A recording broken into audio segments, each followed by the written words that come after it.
हाँ जी। तो स्टार्ट करते हैं टॉपिक। ठीक है। लास्ट टाइम हम लोगों ने इलेक्ट्रिसिटी मार्केट मॉडल्स के बारे में डिस्कस किया था। अब जो है हम लोग we will start with the next topic. तो मैं स्क्रीन शेयर कर रही हूँ आप लोगों के साथ। Just give me a second.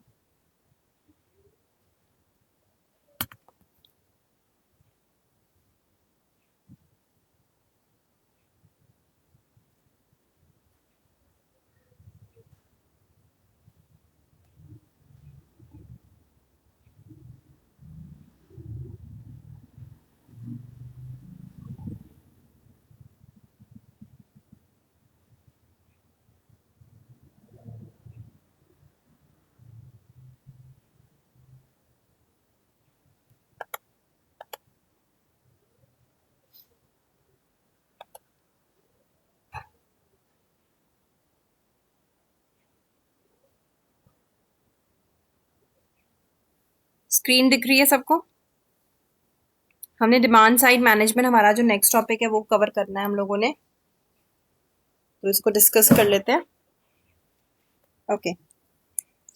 Screen दिख रही है अमित? Yes ma'am. ओके। ठीक है। तो नेक्स्ट टॉपिक है हमारा demand side management. Demand side management basically it is used to describe the actions of a utility beyond the customers meter with the objective of altering the end of use electricity, whether it is to be increase demand, decrease it, shift it by between high and low peak periods, or to manage it where the intermittent loads are demands in overall the interest to reducing the of reducing the utility cost. तो overall जो demand side management है वो use किया जाता है ताकि आप actions, utility actions को डिस्क्राइब कर सको। कस्टमर के मीटर के बियॉन्ड आप उस चीज को डिस्कस कर सको, या आप कोई भी आपने कोई चीज ऑल्टर करनी है उसके अंदर रिलेटेड टू द इलेक्ट्रिसिटी, तो आप उसको कर सको इजीली। ठीक है। वेदर आपने सपोज करो डिमांड इंक्रीज हो रही है या डिक्रीज हो रही है, शिफ्ट हो रहा है आपका लो या हाई पीक लोड्स पे शिफ्ट हो रहा है, या कोई भी मैनेजमेंट बीच में आपकी डिमांड से रिलेटेड जो है वो चेंजेस वहाँ पे क्रिएट हो रहे हैं। तो ओवरऑल जो इंटरेस्ट है वो किसका है कि आपकी जो यूटिलिटी कॉस्ट होनी चाहिए उसको रिड्यूस करने का मेन पर्पस है। In other words, we can say that ki DSM is the implementation of those measures that help the customer to use electricity more efficiently, and in doing so to reduce the customer's use and the utility cost. तो overall जो है DMs जो है, DSM जो है, basically एक implementation है ताकि आप कस्टमर्स की हेल्प कर सको, ताकि वो इलेक्ट्रिसिटी को एफिशिएंटली यूज कर सके, और आप ओवरऑल जो है कस्टमर्स का यू कैन से कि उनके यूज को रिड्यूस कर सको, यूटिलिटी कॉस्ट को रिड्यूस कर सको overall.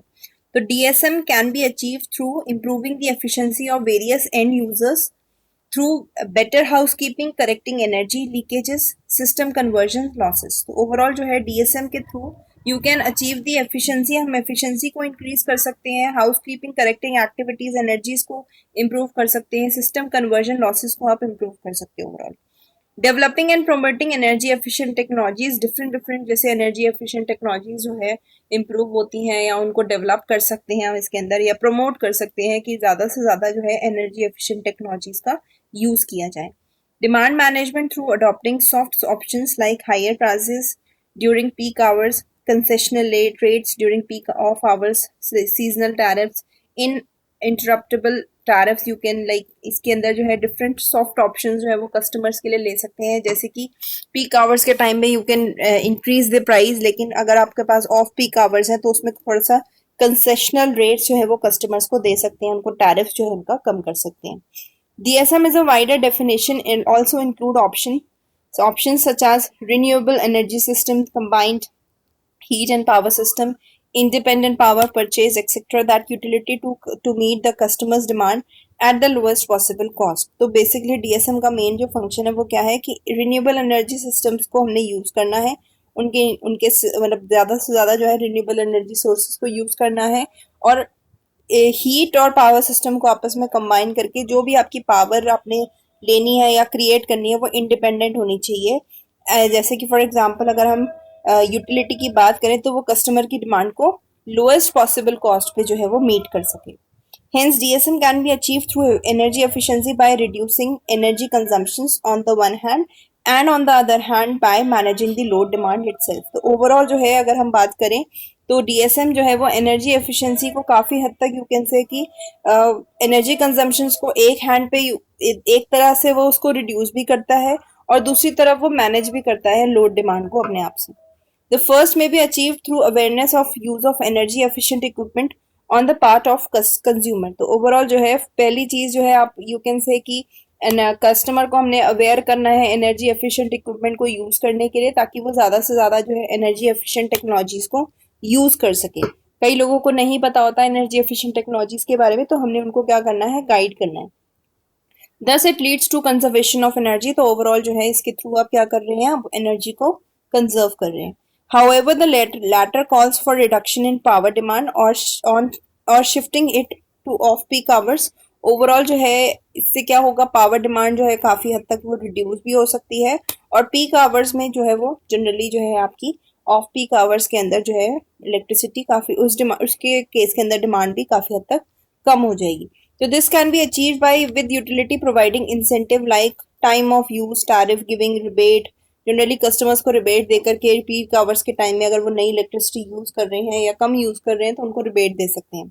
Of course, utility has the leading role always through its actions that affect quantity or pattern of energy consumptions by the customer through reduction of drawal during peak period। तो overall जो है utility जो है एक तरीके का main important role जो है वो आपका निभाती है इन केस ऑफ, जैसे कि अगर आपने क्वांटिटी का इफेक्ट देखना है या एनर्जी कंजम्पशन का पैटर्न देखना है आपने किसी भी पर्टिकुलर कस्टमर का, तो you can draw that particular graph, उसको आप बना सकते हो by using this concept.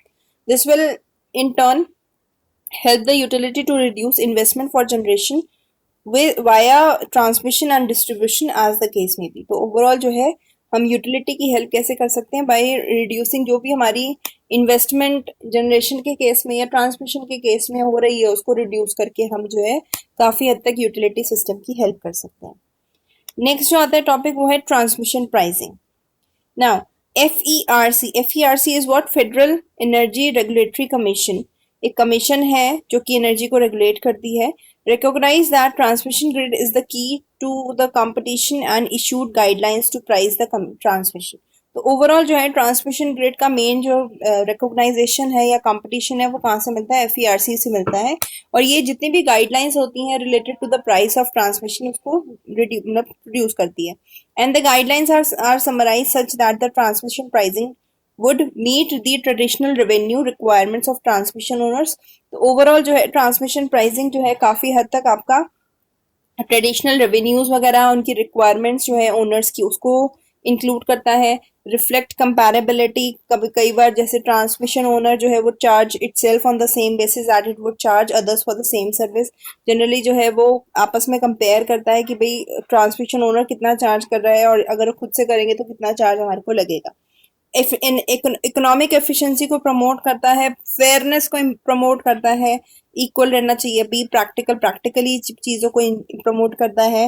And even though transmission cost are small as compared to power production expenses and represent a small percentage of major investor owned utilities operating expenses, a transmission system is the most important key to competition because it would provide signals that can create efficiency in the power generation market।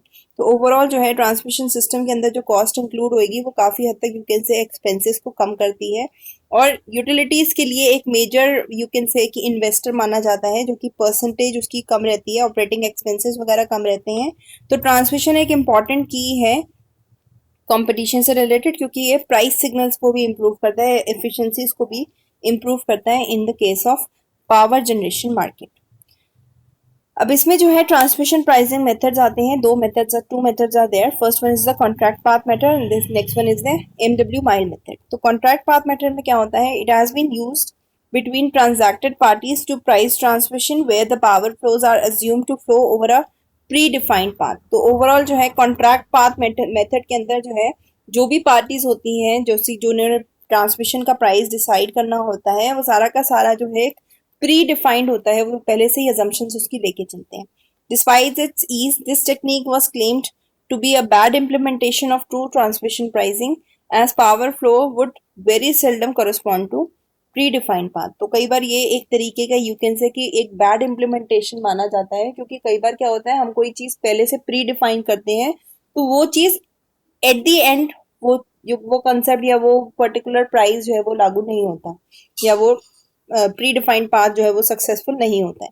तो physically electrons could flow in a network over parallel paths own several utilities that may not be the contract path. Basically अगर हम electrons की बात करें किसी भी network के अंदर जो वो फ्लो करता है तो वो यूटिलिटीज के कॉन्ट्रैक्ट पाथ में नहीं इंक्लूड होता है. तो parallel path flows refer to the unscheduled transmission flows that occur on adjoining transmission networks system when the power is transferred in an interconnected electrical system. तो पैरेलल पाथ तब follow किया जाता है जब adjoining सिस्टम के अंदर भी कोई और सिस्टम जो है वो इसके साथ इंटरकनेक्टेड होता है. As a result, transmission owners may not be compensated for the actual use of their facilities. कई बार जो है अगर हम ट्रांसमिशन ओनर्स की बात करें तो वो कंपनसेट नहीं करते हैं आपकी एक्चुअल फैसिलिटीज के related.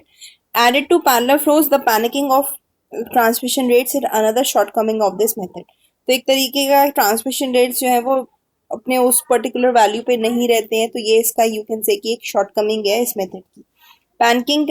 Pancaking off is when contract path crosses a boundary defining transmission ownerships. Additional transmission rates would be added to the transactions. तो pancaking means का क्या होता है कि कई बार जो है प्री डिफाइंड से ऊपर आप ओनरशिप के कुछ एक्स्ट्रा चार्जेस डिफाइन कर रहे हो, या यू आर डिफाइनिंग या एडिशनल ट्रांसमिशन चार्जेस उसके अंदर हम ऐड कर रहे हैं ओवरऑल अपनी कॉस्ट के ऊपर, तो उस चीज को हम क्या बोलते हैं, यू कैन से कि उस चीज को हम पैनकेकिंग बोलते हैं. ठीक है, जिसकी वजह से ओवरऑल जो है आपका ट्रांजैक्शन का जो प्राइस होता है वो इंक्रीज कर जाता है.